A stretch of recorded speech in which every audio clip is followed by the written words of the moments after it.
सबका मालिक एक है। मुझे माफ कर दो देवा, आज के बाद जो कहोगे मैं करूंगा। कुलकर्णी का क्या करना है? निश्चित ही उसे मारना नहीं है, उसका सुधार करना है। मैं तुमसे कुछ कहना चाहती हूँ। इस वक्त कोई और तुम्हारी सुनने की प्रतीक्षा कर रहा है।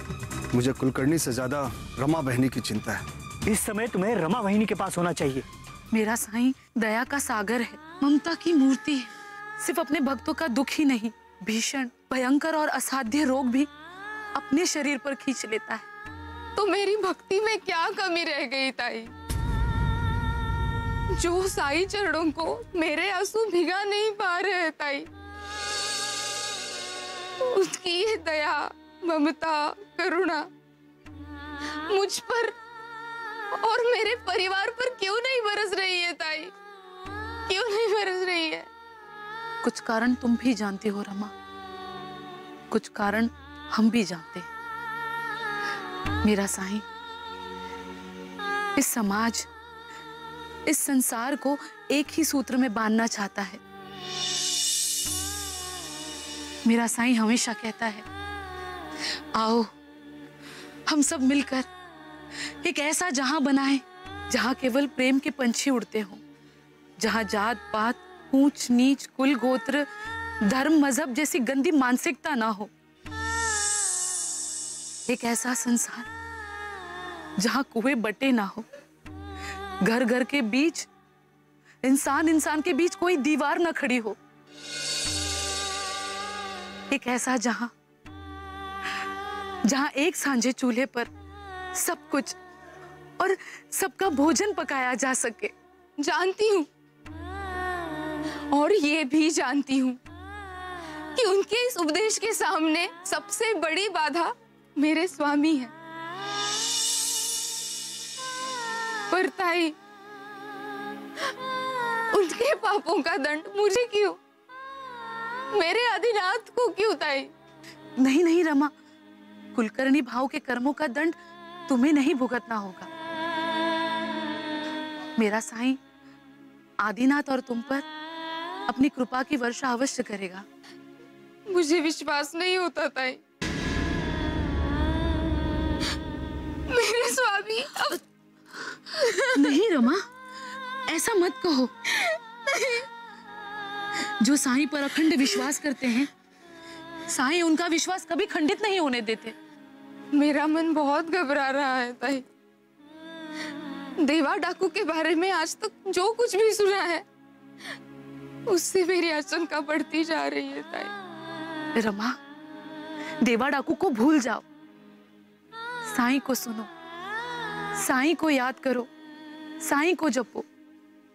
मेरा विश्वास करो, कुलकर्णी भाऊ के जीवन की रक्षा साईं अवश्य करेंगे। ये मेरा वचन है और मेरा साईं मेरे वचन की रक्षा करेंगे। अब मैं मेरे वाड़े नहीं जाऊंगी, इसी समय द्वारका माई जाऊंगी। तुम अपना ख्याल रखो।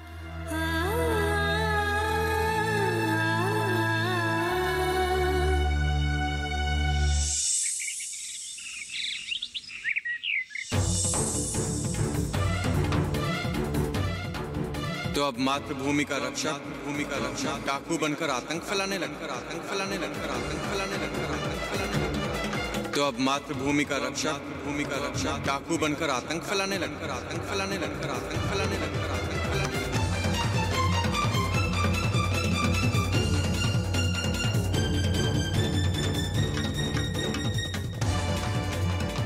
तुमने मेरे प्रश्न का उत्तर नहीं दिया देवीदास। ठाकुर, मैं देवा डाकू बना जरूर था, परंतु आतंक फैलाने के लिए नहीं। आतंक का अंत करने के लिए। कुलकर्णी और उसके साथियों ने शिरडी गांव में इतना आतंक फैला रखा है, अब किसी ना किसी को उसका अंत तो करना ही होगा ना ठाकुर। मेरे क्रांतिकारी साथी तो कुलकर्णी की हत्या तक कर देना चाहते थे। जानता, तुमने ही अब तक कुलकर्णी के जीवन की रक्षा की। तो अब मेरा मार्गदर्शन करो ठाकुर। मुझे कुलकर्णी के साथ क्या करना चाहिए। नहीं देवीदास, जब तुम देवा डाकू बनकर कुलकर्णी का अपहरण करने जा रहे थे तब तो तुमने मुझसे परामर्श नहीं लिया था। फिर अब क्या आवश्यकता है? वो सब अचानक हो गया ठाकुर। नहीं देवीदास, ये भी सच नहीं है। कुछ भी अचानक नहीं हुआ। तुमने अपने क्रांतिकारी साथियों के साथ अच्छी तरह मंत्रणा और विचार विमर्श करने के बाद ही देवा डाकू बनने का स्वांग रचा था। कुलकर्णी का अपहरण तुम्हारी योजना में शामिल था। हाँ ठाकुर, ये सच है। उस समय मैंने तुम्हारी आज्ञा नहीं ली क्योंकि तुम्हें डर था कि मैं तुम्हें देवा डाकू बनकर कुलकर्णी के अपहरण की आज्ञा कभी नहीं दूंगा। पर तुम्हारी इच्छा के बिना तो मैं देवा डाकू नहीं बना हूंगा ठाकुर। ये संसार तुम्हारी इच्छा मात्र से चलता है। मैं अपना प्रतिदिन हर कर्म तुम्हारे चरणों में अर्पित करता हूं।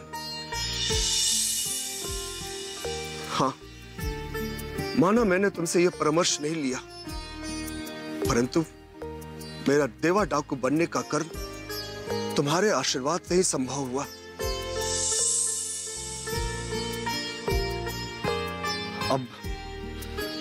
अब मैं बहुत आगे बढ़ चुका हूं ठाकुर। मुझे और मेरे साथियों को जो उचित लगा वो मैंने किया। जिस कहानी का आरंभ हुआ है ठाकुर, अब उसका अंत तुम्हें ही बताना है। तुम अंत की चिंता ना करो, आरंभ अपना अंत स्वयं ढूंढ लेगा। तो मेरे लिए क्या आ गया है ठाकुर? आरंभ को अपना अंत खोजने का समय दो देवीदास, और तब तक यथास्थिति बनाए रखो।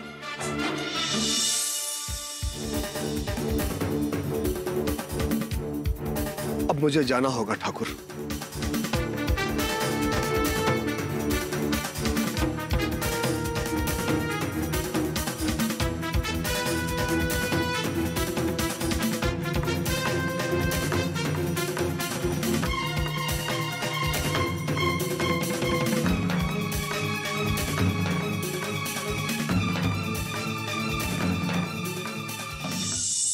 रमा वहिनी की आशंका गलत नहीं है भाईजा भाई।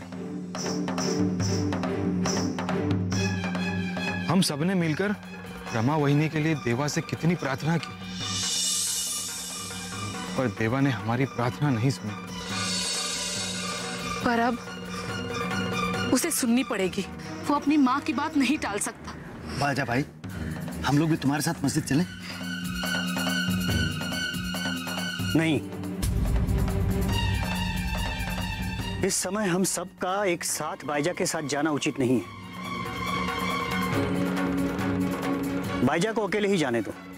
हम सब यही रुककर बाईजा के लौटने का इंतजार करेंगे। जैसे अभी तक हम काकी के आने की प्रतीक्षा कर रहे थे।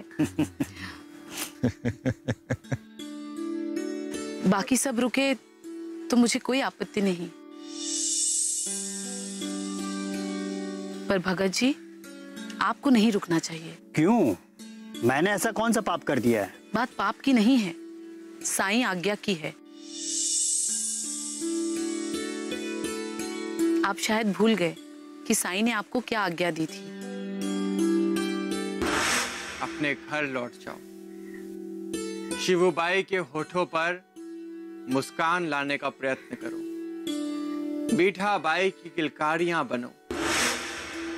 अरे देवा, मैं तो सचमुच ही भूल गया था।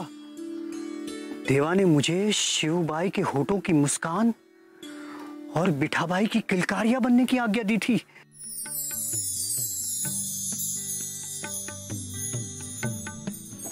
मेरे साईं राम, मुझे क्षमा कर दो। संध्या आरती के बाद मिलूंगा। मैं ये तो मैं भी चलती हूँ। सरफू काका, आप वो कौन सी कहानी सुना रहे थे? अरे वो कहानी नहीं, सच है जिपरी, और बहुत पुरानी बात है।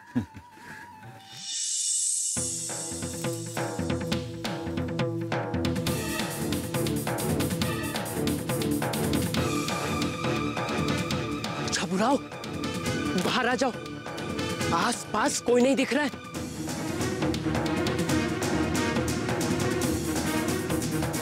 छबुराव, हम कब तक इस तरह जंगल में छुपे रहेंगे? जब तक कुलकर्णी भाऊ की कुशलता का समाचार नहीं मिल जाता। अरे पर यहाँ भूख प्यास का क्या प्रबंध होगा? मुझे तो बहुत तेज भूख लग रही है।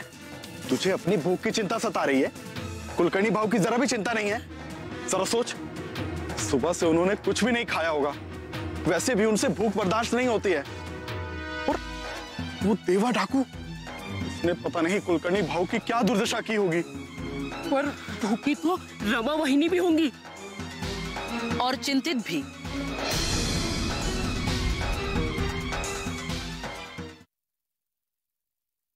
मेरा मालिक बहुत ही ईमानदार है माई। उसके खाता बही में एक भी हरफ इधर का उधर नहीं लिखा जाता। कुलकर्णी के पापों का घड़ा भर चुका है। ये घटना उसके पापों का दंड देने के लिए ही घटी है। राम जी भला करेंगे।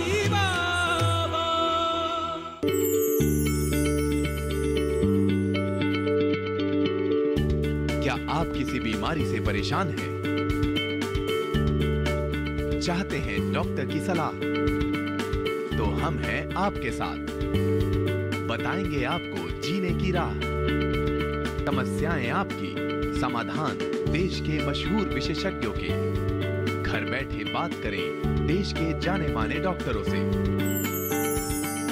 हमारे लाइव प्रोग्राम स्वस्थ किसान में हर शनिवार शाम 6 बजे से 7 बजे तक। राम जी भला करेंगे। भाईजा भाई, आप यहाँ? मुझे आश्चर्य अपने यहाँ होने पर नहीं, तुम दोनों के यहाँ होने पर है।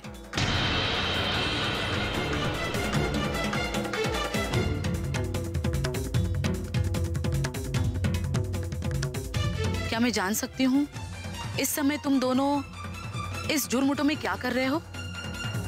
मैंने रमा बहनी को वचन दिया था कि कुलकर्णी भाऊ को लिए बिना गांव नहीं लौटूंगा। तो क्या तुम वो वचन भूल गए? नहीं बाजा भाई, मैं अपना वचन नहीं भूला हूं। पर क्या देवा डाकू से डर गए या अपने कुलकर्णी भाऊ को खंडोबा के भरोसे छोड़ दिया? देवा डाकू के पीछे न जाकर तुमने अच्छा किया। तुम्हारे जाने से कुलकर्णी भाऊ के जीवन पर संकट आ सकता था। तुम्हें देखने के बाद उसे लगेगा कि तुम गांव वालों के साथ उस पर हमला करने आए हो। वो अगर भाऊ को नहीं भी मारना होगा तो मार देगा। पर रमा बहनी के पास न जाकर तुम जरूर गलत कर रहे हो। लेकिन मैं रमा बहनी के सामने किस मुंह से जाऊं? उसी मुंह से जिस मुंह से तुम देवा डाकू के सामने न जा पाए।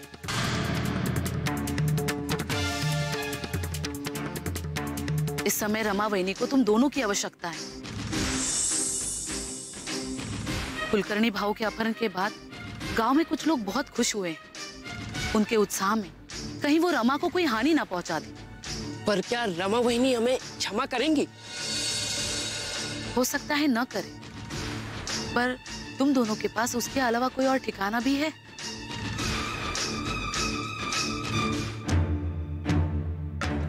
उत्तम होगा कि इस समय तुम दोनों उसके आसपास ही रहो। मतलब हम उनके सामने न जाएं? अगर तुम्हारे चुपकर रहने से उसकी सुरक्षा हो सकती है तो मुझे कोई आपत्ति नहीं।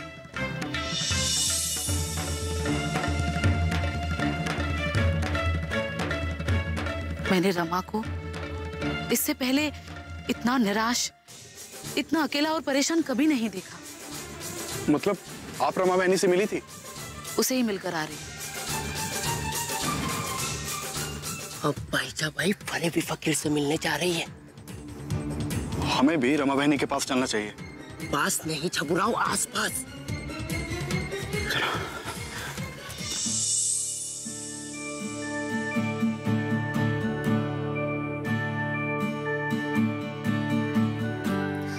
साईं।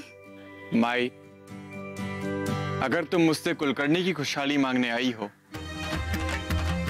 तो तुम्हें निराश ही होना पड़ेगा। मैं यहाँ निराश होने नहीं आई हूँ साईं। मैंने रमा को वचन दिया है और तुम्हें मेरे वचन की लाज रखनी होगी।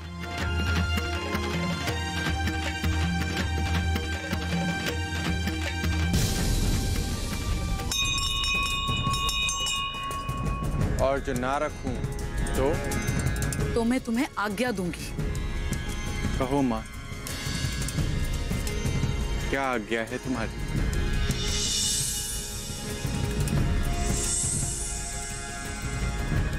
देवा डाकू की गिरफ्त से कुलकर्णी भाव को सुरक्षित लौटा कर लाओ साईं। यही तुम्हारी माँ का वचन है और यही तुम्हारी माँ की आज्ञा। तुम्हारी आज्ञा का पालन होगा माँ। रमा का सुहाग नहीं उजड़ेगा, आदिनाथ अनाथ नहीं होगा, कुलकर्णी सुरक्षित घर वापस आएगा।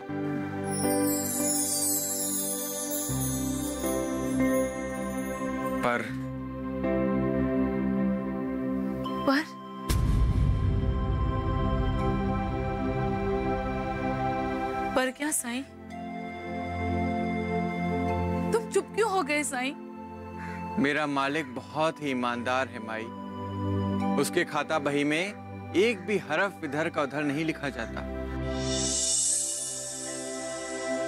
कुलकर्णी के पापों का घड़ा भर चुका है।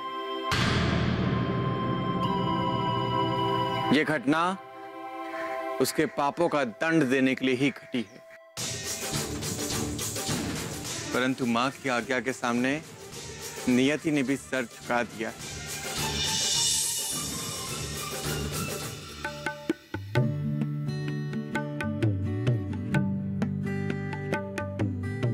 मेरे रहमदिल मालिक ने तुम्हारी आज्ञा मान ली है माई,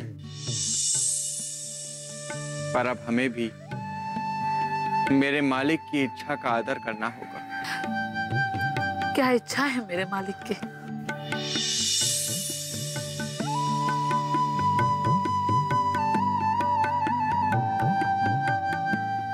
तुम अत्याचारी अन्यायी कुलकर्णी को बचाना चाहती हो माई, तो तुम्हें ही यह सोचना होगा कि उसके पापों का प्रायश्चित कैसे होगा।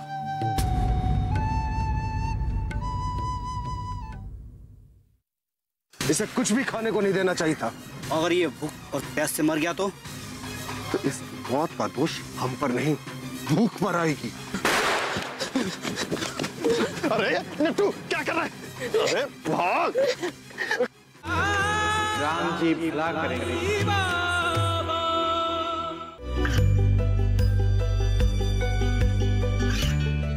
गांवों और पिछड़े क्षेत्रों में सरकारी योजनाओं की जानकारी पहुंचा।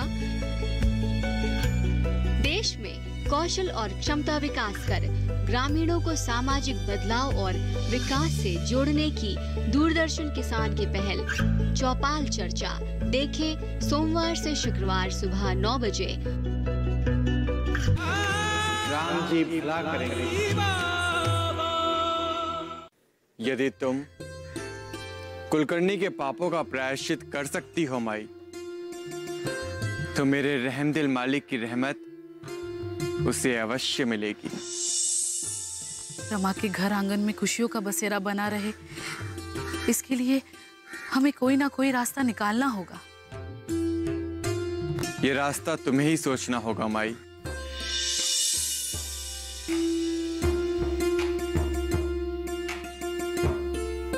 ठहरो माई, मेरी बात ध्यान से सुनो। होनी होकर ही रहती है, परंतु तुम्हारी आज्ञा के कारण मेरे रहमदिल मालिक ने आई हुई होनी को टाल दिया। लेकिन उसने मुझे कल सूर्यास्त तक का समय दिया। यदि इस समय के भीतर कुलकर्णी के पापों का प्रायश्चित हो गया तो होनी टल जाएगी, अन्यथा अल्लाह मालिक है।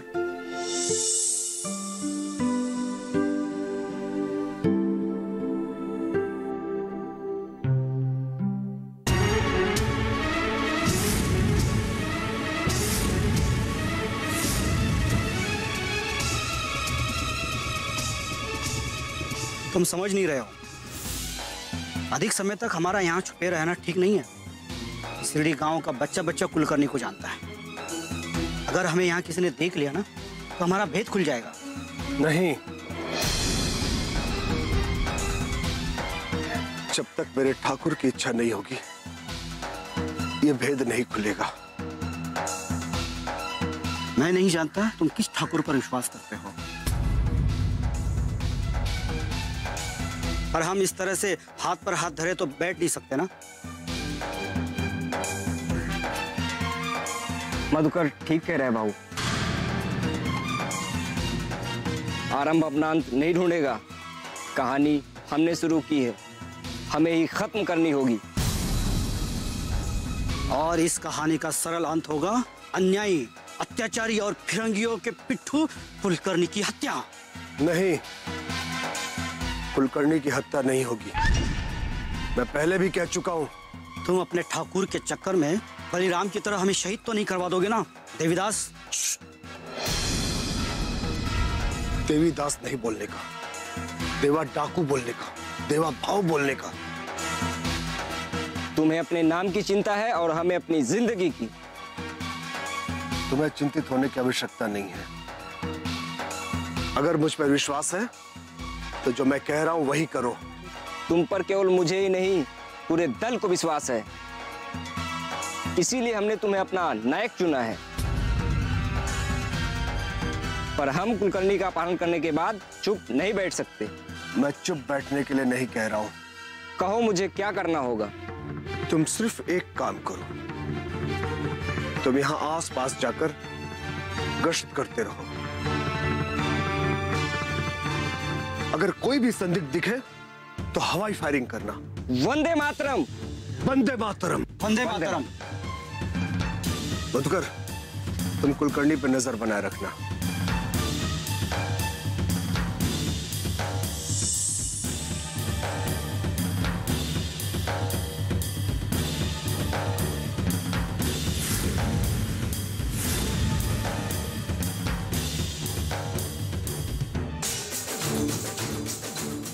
इसे खाने को दिया तुमने? कुछ तड़प रहा था भूख से, भीख मांग रहा था।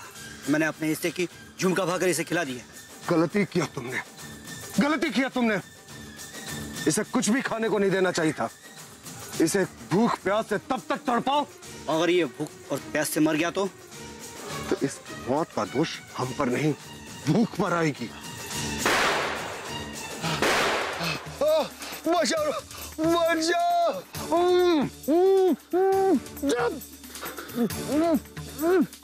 मधुकर, लगता आलम ने कोई संदिग्ध देखे होंगे। मैं उसे मिलकर आता हूँ, तुम इसका ख्याल रखना। वंदे मातरम, वंदे मातरम। चुप। नट्टू, क्या कर रहा है? अरे क्या?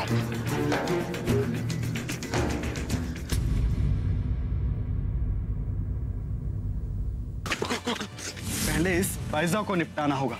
आज बाईजा बाई के अपहरण से मस्जिद में रहने वाले उस ढोंगी पाखंडी की भी पोल खुल जाएगी। देवा डाकू गांव के इतने करीब रहने की गलती कभी नहीं करेगा। छगुरा, तुम जाना चाहो तो जा सकते हो, परंतु इस समय तुम्हारा जाना नियति के कार्य में हस्तक्षेप होगा। आरती श्री साईं गुरुवर की, आरती श्री साईं गुरुवर की, परमानंद सदा सुरवर की, परमानंद सदा सुरवर की, मोरे साईं बाबा की, आरती श्री साईं गुरुवर